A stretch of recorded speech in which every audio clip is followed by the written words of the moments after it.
and then lost track of time. That's just typical me, that is, isn't it?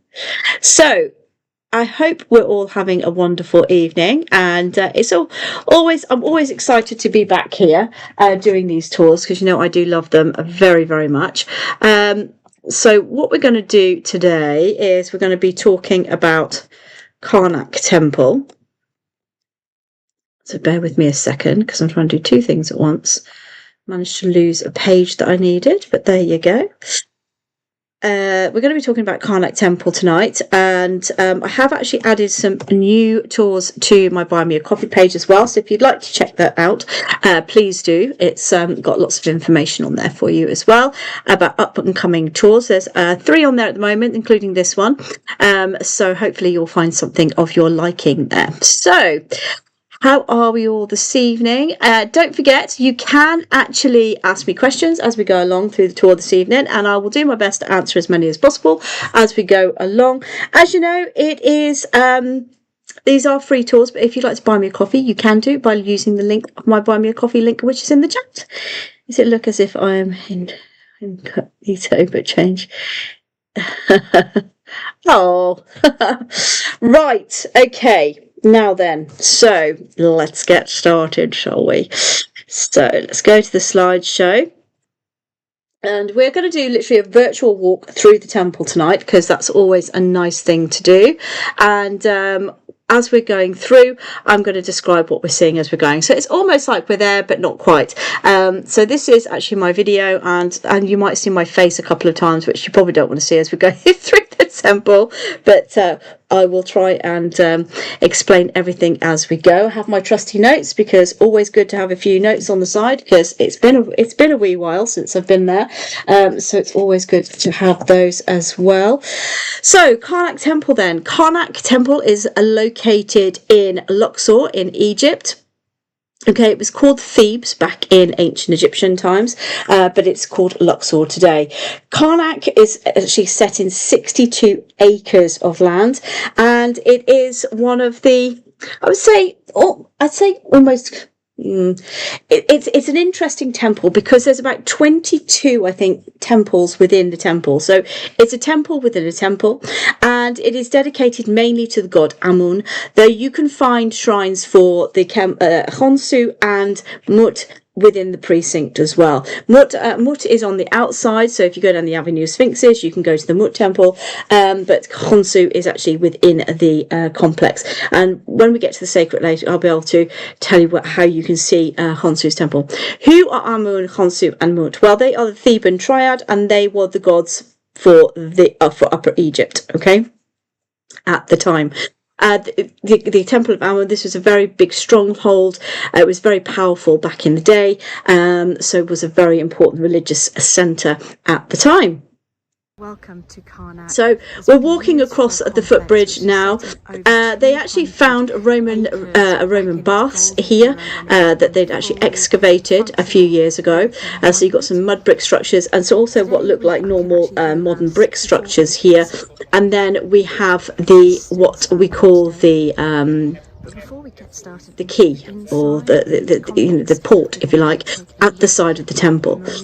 This was where the boats would come from the Nile, and they would come up and they sail to the side of here, which we'll have a look a bit.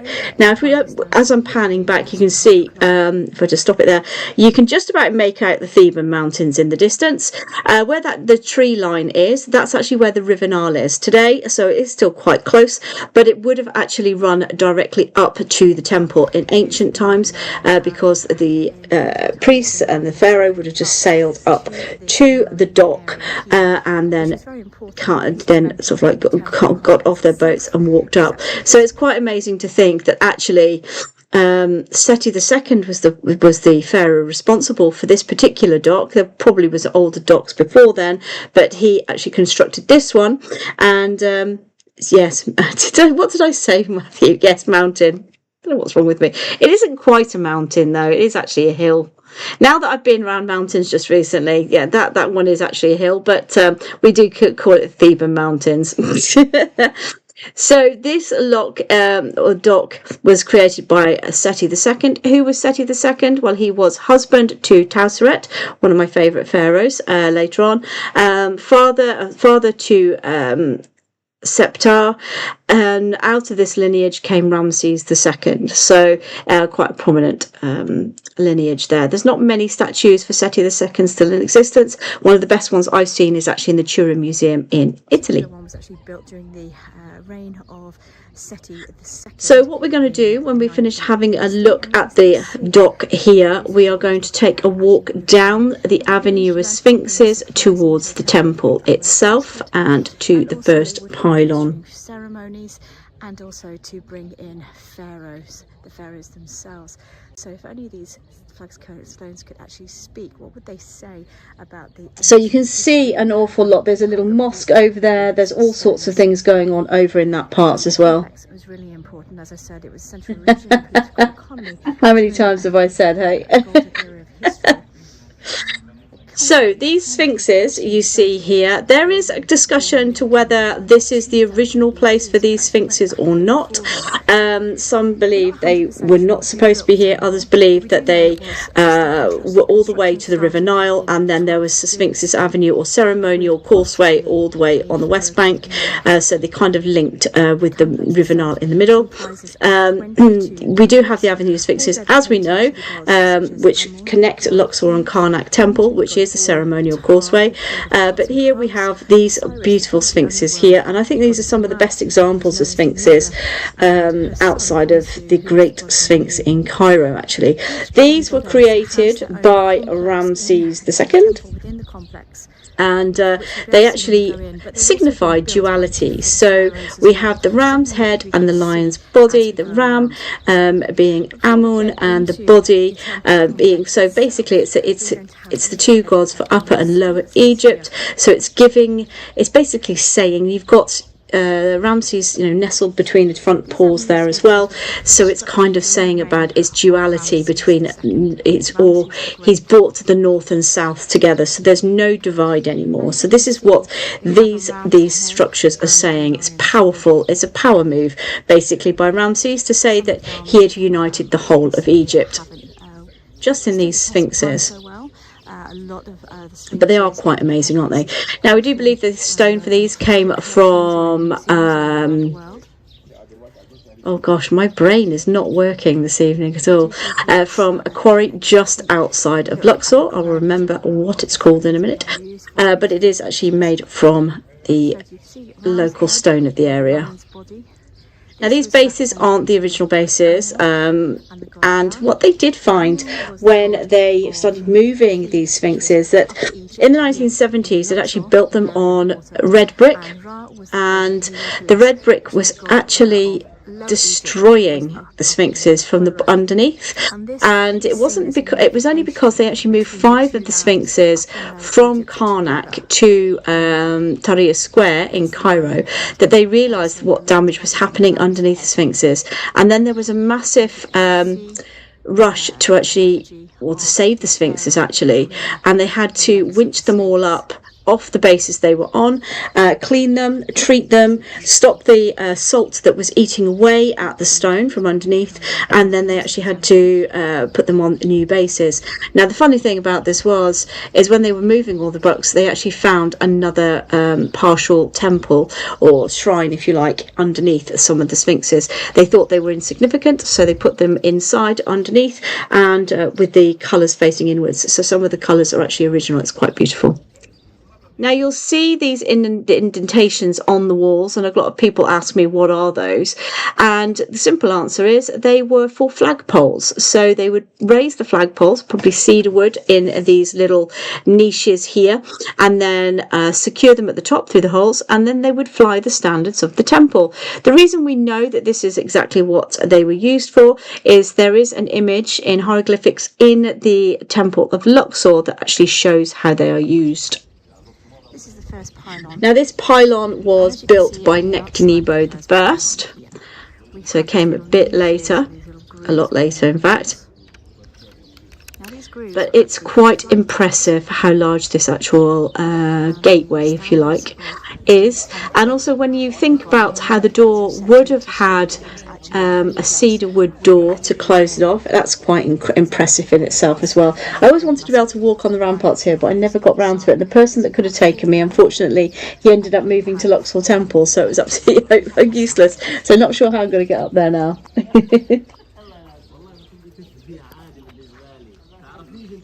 So some say the original size of this actual gateway was 40 feet. 40 feet. Hi Judith and Sarah, sorry I didn't see you popping in there. I hope you're okay. So we're going to go through the entrance here, and then we're going to go into the first courtyard. And in the first courtyard you do have two like shrines in here dedicated, or two temples dedicated to different things. We have the pylon. We have the pylon and the construction of the pylon as we'll see it here. Now when you come into here, you can be forgiven for thinking, why on earth is there a load of mud brick in the way, and why haven't we cleared it? The simple answer is this mud brick is extremely important, and I'll let you know what that is in a moment. You see how well made this is, and how thick those pylons are, and how many bits of stone are in there. It's quite impressive, isn't it? So back to the mud brick then. This mud brick, it goes back to the time of Next Nebo, and the reason why it's so important and why I'm glad that it was never cleared away is because it actually shows us how the pylon was actually made. So in a moment we're going to be going down towards the hypostyle hall there, with all of the lovely or columns that are there. But the column that you've got in front of you there on the right hand side of the screen, that is actually to the Pharaoh Taharqa. I love that name. I love saying Taharqa. And then if you see that little sphinx there down on the bottom of the screen on your right hand side as well, that is a sphinx to Tutankhamun. Do you have any other links to tip you, Lesley? Buy me a coffee keeps coming up with German language for me, and I haven't been able to change it. Oh dear.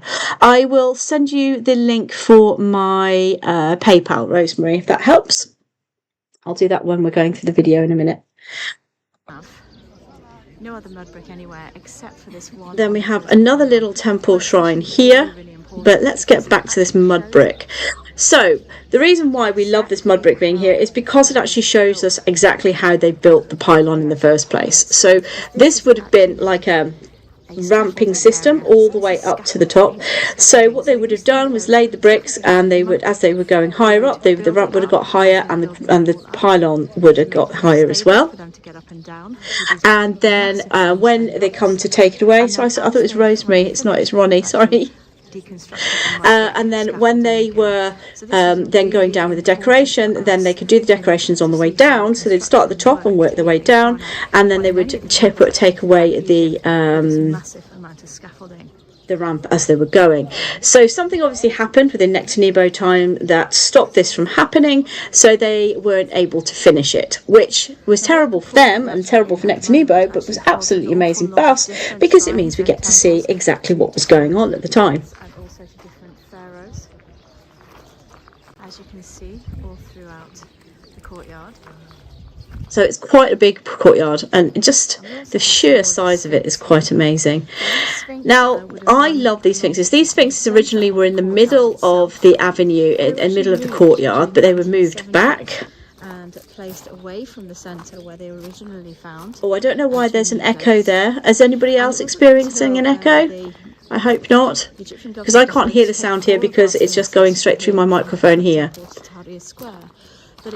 I do apologise for that. I love these sphinxes because if you look at that one, he actually has a uraeus, or a snake, on his head. So that's that's original and complete. And if you look closely, you can actually see still some colour there. So you've got red and yellow ochre on these sphinxes. So you can see the face of the ram has a little bit of yellow ochre, and then within the ears it has the red ochre. and I'm not quite sure why it's doing that. Clean them. Is there sound on the video? Oh, there could be. Hold on. Yes, I think there probably is. Hold on. Let's see if I can turn that off. I'm not very good with. Let me just go here a minute.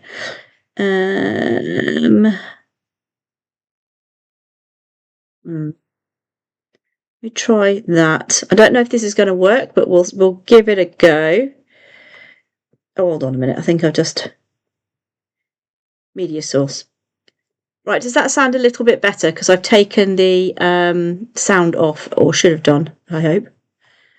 My mouse is a bit terrible. Hopefully that is a little bit better.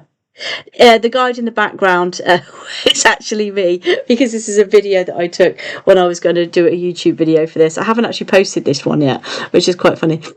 So you can see there Ramses nestled between the paws of the Sphinx, and then you can see the beautiful sphinxes there as well. Wonderful. Sorry about that, Trisha and Diane. Perfect. Now, what I love about this place is if you look, you can see the constructions of things. I love a bit of construction, me. So if you have a look over on the right-hand side of the screen, you can see like what looks like a corbel ceiling within the wall there. So that would have been to help take some of the pressure away from of the weight of the stone going down. Why it's there, I'm not quite sure. I have had a good look in there. Perfect. Sorry about that, Sarah, and everybody else. But you can see now that it's like a corbel ceiling. Now, that is actually similar to what you'd find in a pyramid, actually. It's for weight distribution. So we are going to go into the little temple of Ramses III next. Now, the one thing I love about this little temple here, because Ramses did have a bit of a building splurge during his time, and you've got the two statues of Ramses standing outside, and we're going to go in, and what you will notice, if you go to my video of Medinet Habu and have a look at that, you will see that the Medinet Habu and this particular part of Medinet Habu and this one look the same, because both of them have Ramses III standing in the Osiris position. Okay, so it's very, very interesting how they are very, very similar.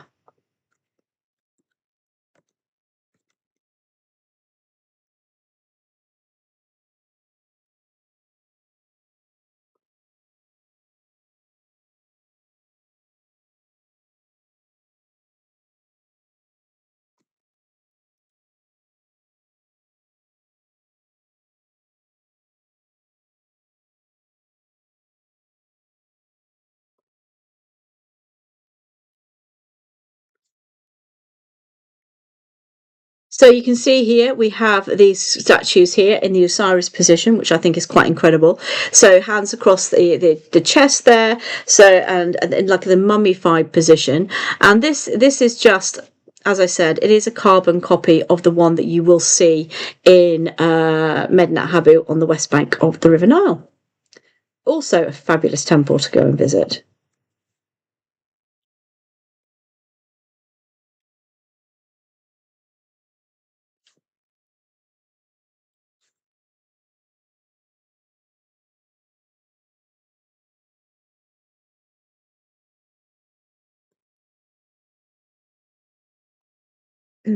So we're going to go into the back of the temple now. Now, unfortunately, some of this is a little bit worn. It looks like a lot of it has been going. You're very welcome, Trisha. It is Trisha, isn't it? Yes, it is. A bit worn away, not as much colour, but please bear with it, because when we get into the hyperstyle hall, you're going to get to see some amazing colour in there. But as I said, this is typical of Ramses III, because you'll see that a lot of the hieroglyphics that he has put up in certain places within the walls of this are very deeply cut, and that's because he didn't want anybody else to steal them, because he knew that Ramses II, that's what he did, and he actually, Ramses III stole a lot of Ramses II's things as well, and then took it for himself. The one thing I like about in here as well is the simplicity of it. You've got offerings to the god Amun in here. You've got the pharaoh wearing the blue crown of war. It's just and then the crowns of Upper and Lower Egypt as well. It's a very, very beautiful part of the temple.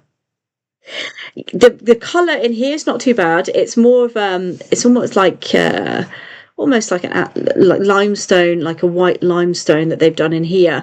There's not much of the original colour, but I have to say I do actually like the way it is in here. It's very simple, very, very simple colours.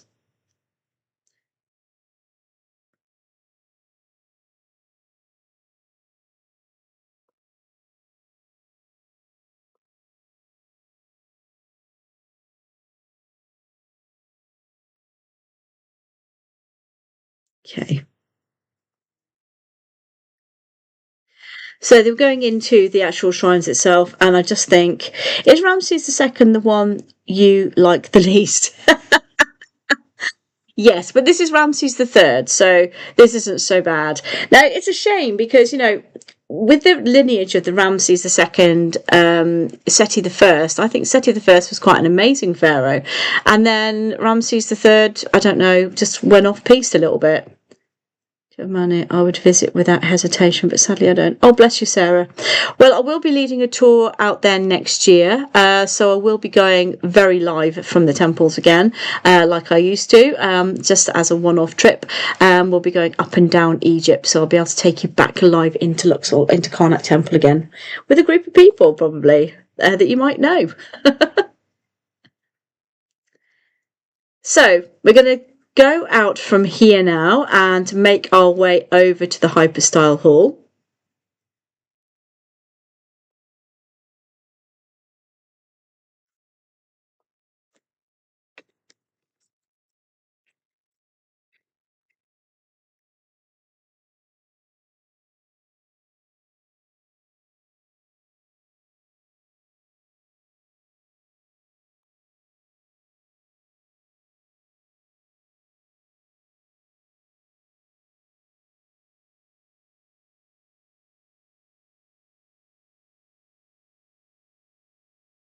Okay.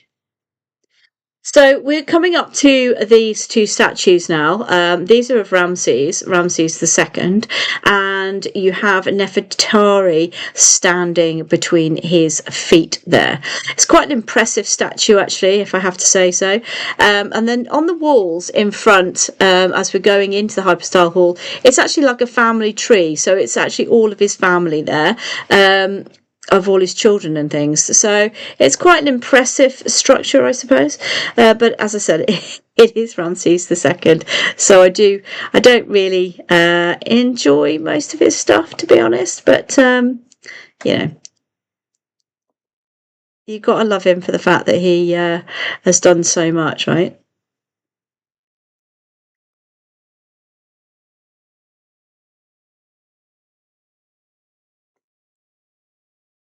Just trying to find you a link there. So we're heading into the Hyperstyle Hall now. This is one of my favourite places because it is actually quite incredible. And the fact that they've led such an amazing cleaning, they've done such a lot of cleaning in this particular temple is quite amazing because they have tidied it up an awful lot. What they had used was a natural composite of being able to lift the dirt and the grime that was actually on the pylons there. The pillars, sorry, and they managed to take away the dirt to reveal the original colours underneath.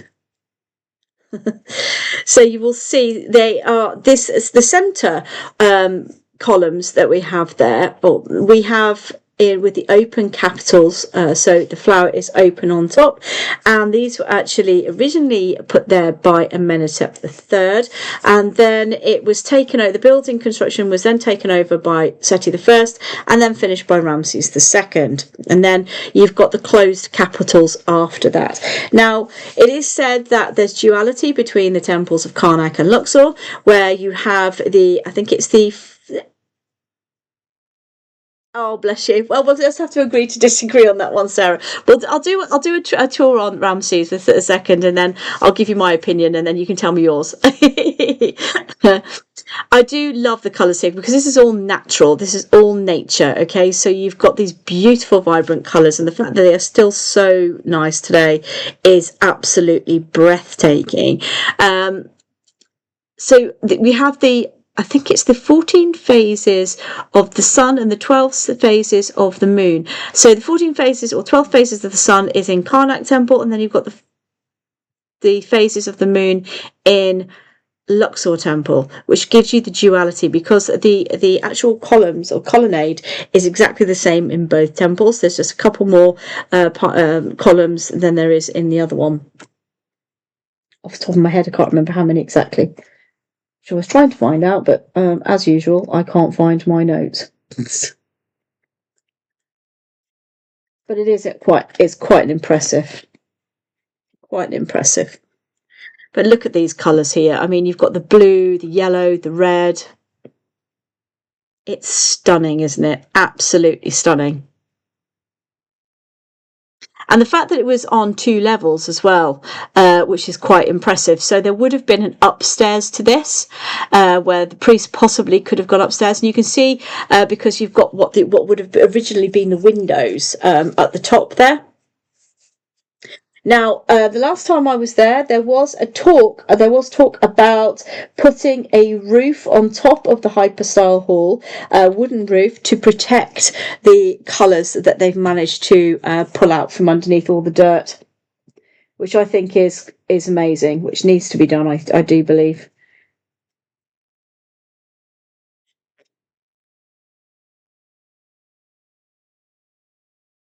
So there are 134 columns in total within the hypostyle hall, which I think is just amazing.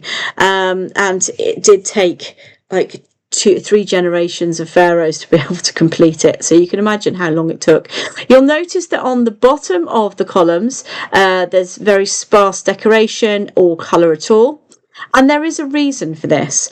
There was a Frenchman who decided that the columns looked very dirty during ancient time, during I think it was the late part of the 1800s, early 1900s.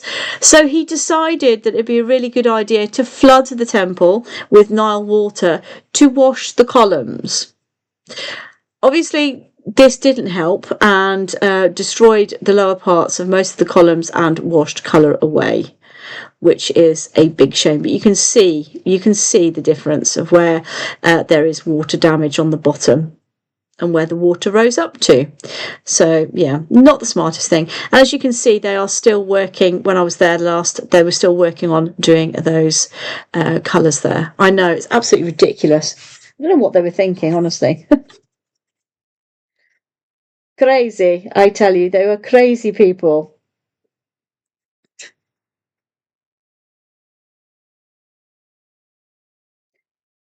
So the 12 phases of the sun. That's what I was trying to tell you before. 12 phases of the sun.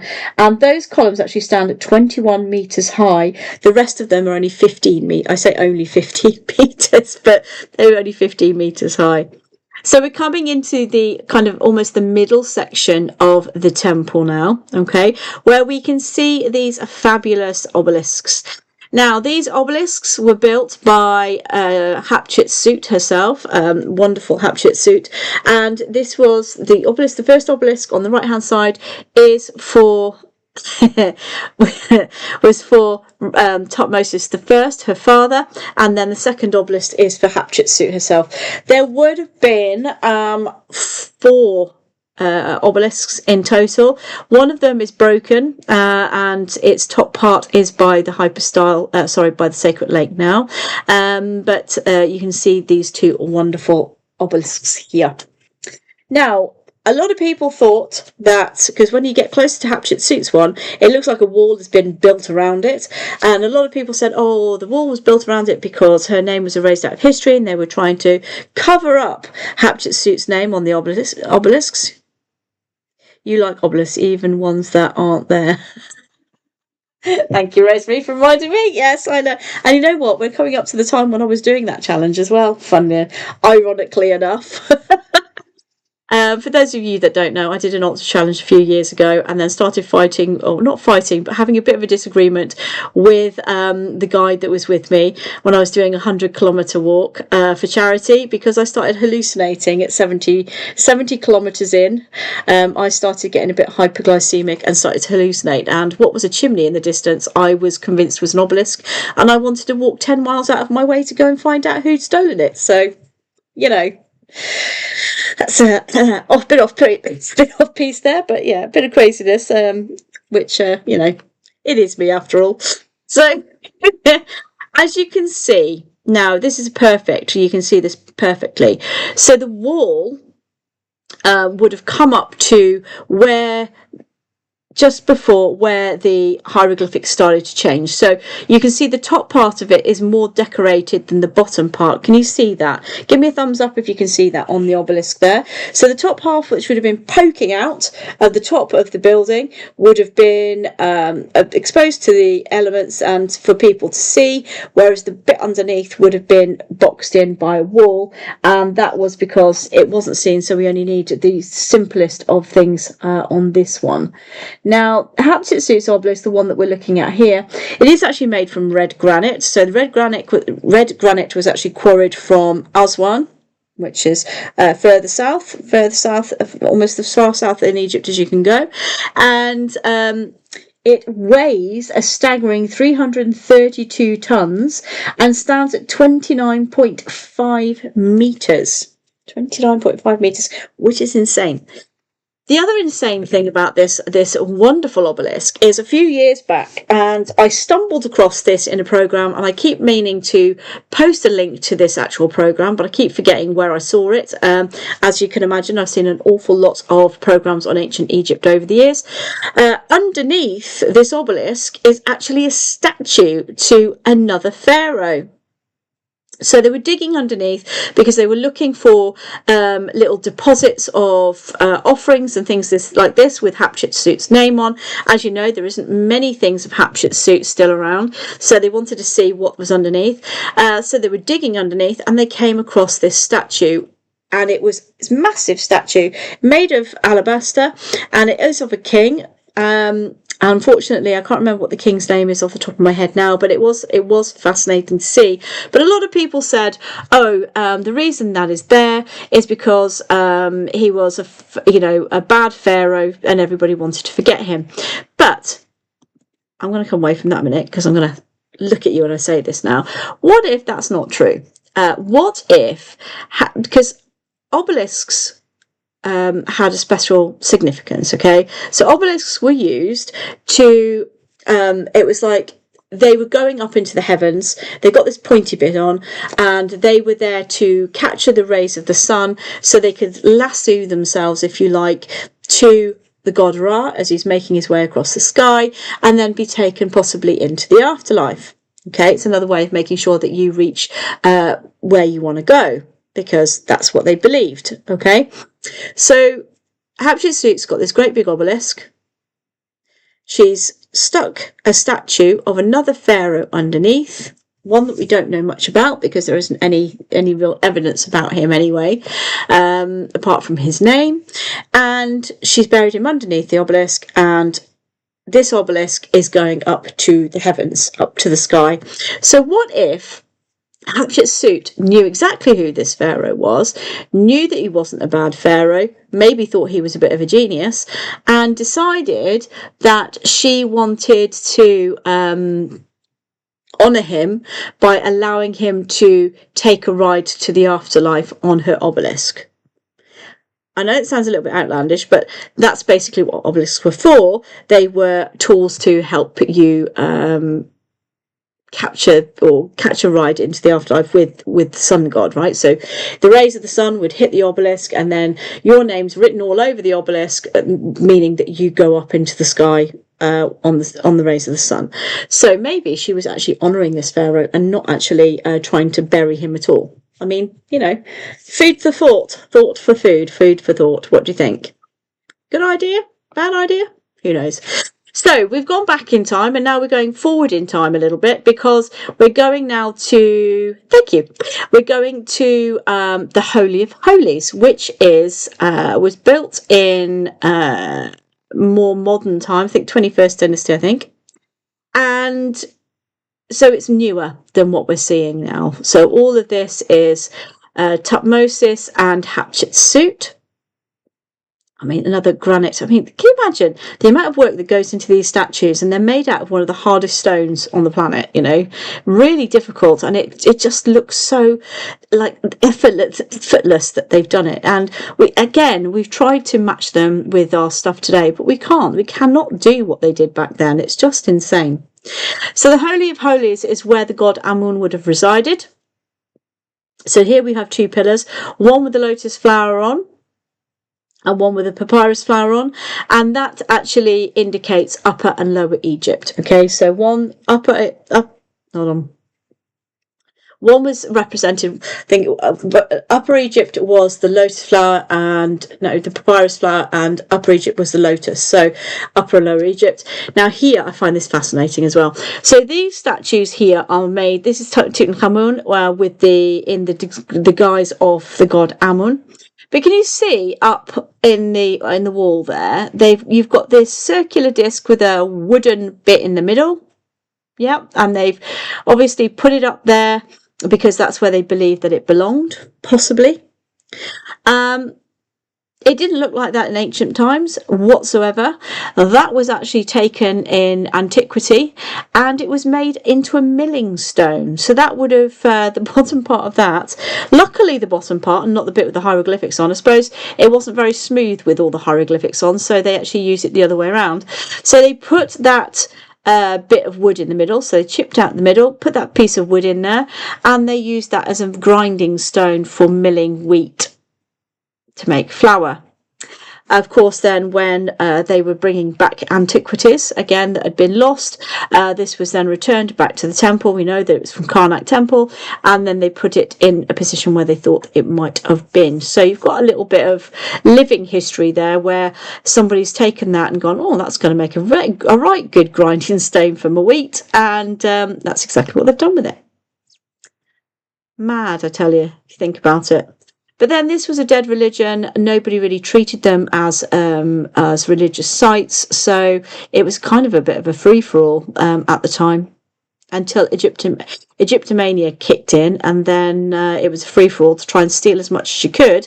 That was, Egyptians and foreigners, to take home. And, the stories that you hear even today of people finding mummies or a bit of Egyptian antiquity in their attics, and I heard of a story many years ago where they were digging the foundations at a McDonald's and found two mummies buried in the foundations because they were hiding them. I mean, craziness, absolute craziness. They could have been significant as well. So in the Holy of Holies here, this is where there would have been an ancient bark, so ancient boat, okay, made out of wood. If you want an example of that, do Google Edfu Temple, and it does have that picture there of what it would look like. And there would have been a little housing on the back of the boat, and there would have been a possible solid gold statue, or a statue that had got gold leaf on, that would have been inside the bark or the boat of the god himself. Okay, and then that boat would have been taken out of the shrine during festivals like the Opet festival, and it would have been walked down the Avenue of Sphinxes with the two other gods, Khonsu and Mut, and then it would have been sailed back round to Karnak temple again, and then it would have been put back into his shrine. There would have been other festivals during the year where he would have been taken out as well.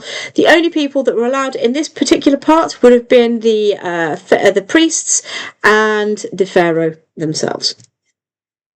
But what I find fascinating is this is red granite, and you have all this intricate decoration in here as well, which I think is just incredible.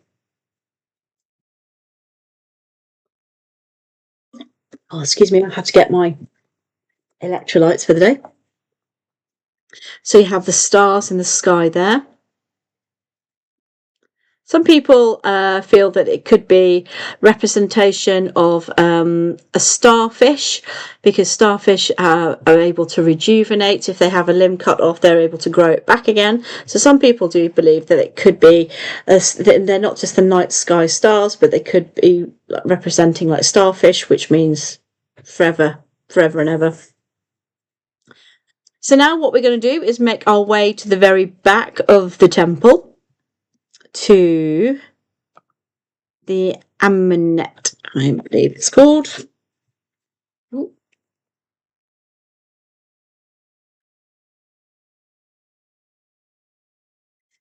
Which is a beautiful part of the temple, I have to say.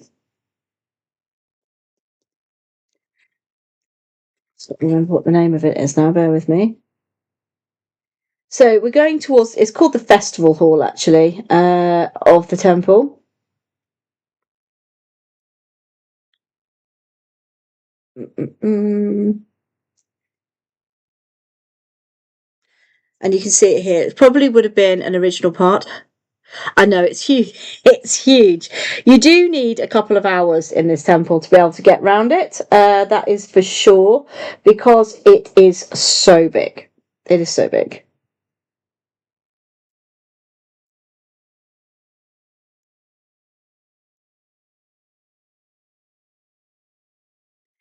So this part of the monument is called the most splendid of monuments, or that's what they called it, one of the most splendid monuments. And it is quite an amazing part of the temple, actually.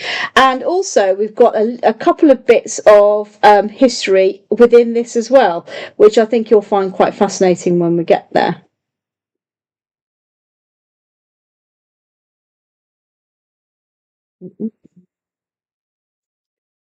Hoping I'd find out remember what the name of it is, but I can't remember the name of it off the top of my head. Now, in here, you'll find that there's been quite a bit of sacrilege been done to the actual temple itself, because there, when we get in there, you'll see the back of the temple. There is a statue, and it has been made into a Christian cross, because they actually made this part of the temple into hi John, into a church. Being so big, is it possible to cover all of it? Sarah, if you go there, I mean, it's open from 7 o'clock in the morning until 5 o'clock in the evening. So you can see an awful lot in that time. The problem is, it is very hot in there. So you need to kind of, I tend to go early in the morning when it's still quite fresh, and not so many people around. So I try to go as early as I can. And it depends what you want to see. If you have a look at the bottom of this now, you can actually see the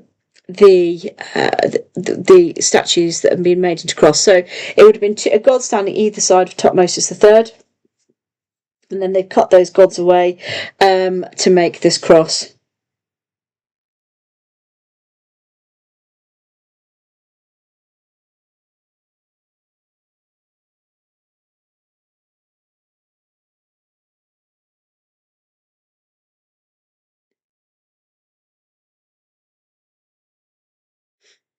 You see what's happened there. So this temple is actually called the Achmenu. I knew I got it wrong when I said it. Achmenu.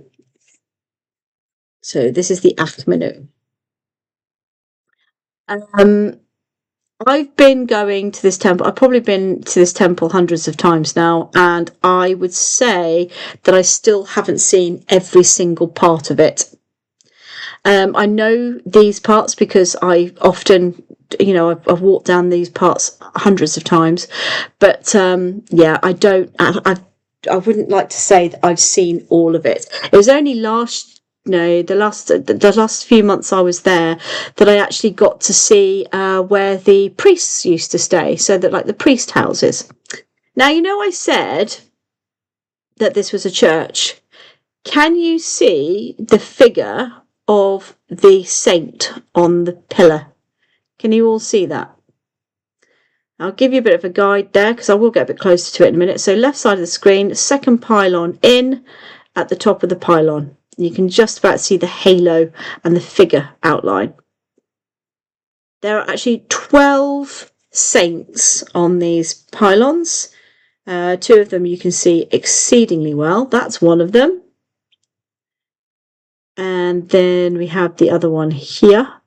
Now, what I find amazing is the fact that this was done relatively not that long ago, if you think about when the actual temple of Tutmosis was built. This is 18th dynasty, and the church would have been put in there a couple of thousand years later, and the artwork from the church is fading and the original colour from the temple is coming through. So I find that absolutely incredible, the fact that the old is overwriting the new, if you like.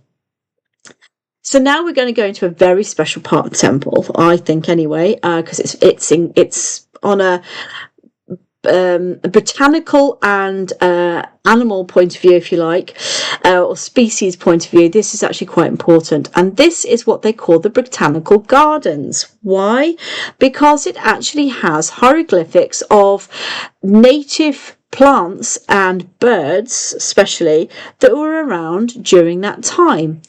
And what is allowed Egyptologists to do is identify what these plants were, to what was growing in Thebes, especially around this area at that time, what birds were around at that time, to what we have today, which I find incredible. Because there's so much here as well. You've got birds of prey, you've got geese, you've got papyrus, you've got pomegranates, you've got wheat, you've got all sorts of things going on. Some of these plants, I couldn't even tell you what they are. You've got deer, you've got cows, you've got all sorts of things going on. Look at the birds here. I mean, I would say one's definitely a lapwing, possibly a jay or a magpie, a crow. You've got the ibis birds, you've got ducks, geese, herons. You can definitely see the heron there anyway. What else have we got? All sorts of things. Papyrus, lotus flowers. It just gives us a real insight on what was growing in the local area at that time, which I find absolutely fascinating. Obviously, you've got a list of it as well, so you'll be able to match them all up. If you can read hieroglyphics, you're absolutely well in. Also, too, I still couldn't find, but there was actually one for fish as well, so the different fish that you could see there too. Unfortunately, I never managed to find that. So that was a bit of a shame, because I think it was in a restricted area that I wasn't allowed to go into. But I'm sure if I looked a bit harder, I might have found it. Now what we're going to do is make our way out to the back to the sacred lake.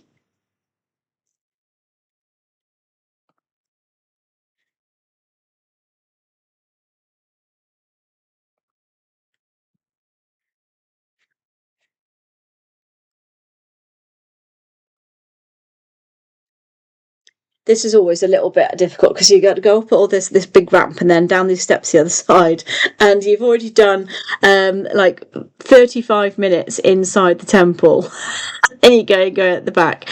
And it was quite warm, if I remember, this day as well. It wasn't too cool. It was March time, but it was in the afternoon, so it was a little bit tasty. It was. Now you've got all sorts going on here. You've got a Nilometer out there. You also, which unfortunately I couldn't take you to because they were actually doing some work out there. But you've got another temple there. There's 2 temples there actually. One for Ramses II, which is the one that you can see in the distance just there. You've got another one called the Temple of the Hearing Ear. I'd have to take you there to explain to you why. And then there are some stones from the temple of Akhenaten over there as well, that have been found in the pylon for Horemheb, because when they were looking into Horemheb's pylon, which is I think called the 9th pylon, they actually found all these little stones inside with hieroglyphics on, and they realised that that was Horemheb, the temple originally to Akhenaten. Hi, Marianne. How are you? Good evening. Hope you're well. Haven't seen you around for a while. It's nice to have you back. The other thing I love about this temple as well is the fact that it is covered in hieroglyphics. Everywhere you look, there is hieroglyphics. It's every inch. No stone is wasted. There is a story, there is an offering, there is a spell, there is all sorts going on within this temple. That every inch of it is actually covered, which I find absolutely incredible. Now, we are making our way up to the sacred lake. Sacred lakes were very important within temples because that's where they believed that life began. The primordial, you had the primordial waters, and the mound rose up out of the primordial waters, and that's when the first god came to be, and that's how life began. That's how the universe was created according to the ancient Egyptians. So all temples had a sacred lake, but Karnak's is the only one that is still fairly complete. Now, there was a project when I went out there, when I was still there, that they needed to replace one of the water pumps to make sure there was a better flow of water to stop it from stagnating, because you do have catfish swimming around in there. How on earth they got in there, nobody actually knows. You can see all the steps going down into this, so daily offerings and daily rituals would have been performed within the temple itself. I just love the reflections on the water. I mean, it's stunning. It's like what is above is below, right? That's what they believed. As above is below. Now, I was saying to you, see the pylon in the distance there? It's on the left-hand side of the screen. It looks like somebody's taken a great big chunk out of it. That's the ninth pylon. I believe it's the ninth pylon, but that's the pylon to Horemheb, and that's where they found all of the small stones that were to do with Akhenaten's temple. And then just beyond that, you can see the pylons of another temple there. As I said, there's about 22 within the temple itself anyway, and that is Khonsu's temple. So you can actually go out to the Avenue of Sphinxes that way. And that will take you to the Avenue of Sphinxes, which joins the road where the Temple of Mud is, and then off to Luxor Temple, which is about 3 kilometers away from Karnak itself. So there is so much more, and as I have always promised, I will be going back hopefully next year. I'm looking at around March next year, so if anybody wants to join me on that, you're more than welcome. I have a tour in mind, but if it is your first time to Egypt and you want to do a very simple 7 days just going over there and seeing the highlights, I can do a separate tour for that for you as well, because I think that's probably, if you've not been before, doing the stuff that the other group want to do might be a little bit overwhelming for your first time, but we can always discuss that anyway and see what it is that you'd like to see. So say, for instance, your favourite pharaoh is Ramses II.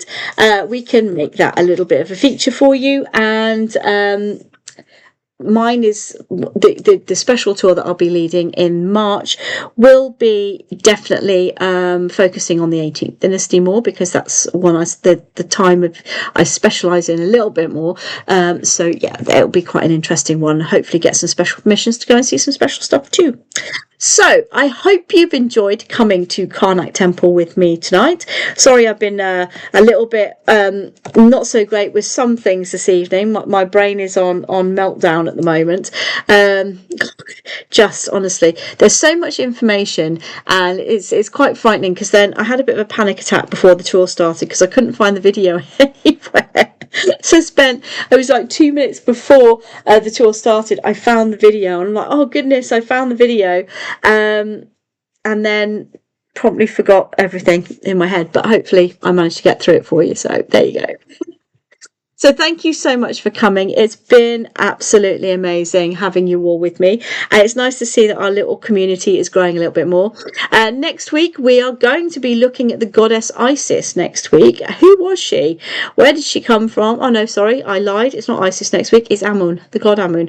So quite good that we've been to his temple tonight. So we're gonna be looking, because we did Sekhmet the week before, so I think if we do Amun and then we'll do Isis after that, it will be great to be able to have a look at the gods a little bit more closely. Who were they? What were they doing there? What's my take on them? That kind of thing. So I'll learn a little bit about that. And then we will be going and having a look at one of the queens of Egypt as well. And we have an extensive list of queens.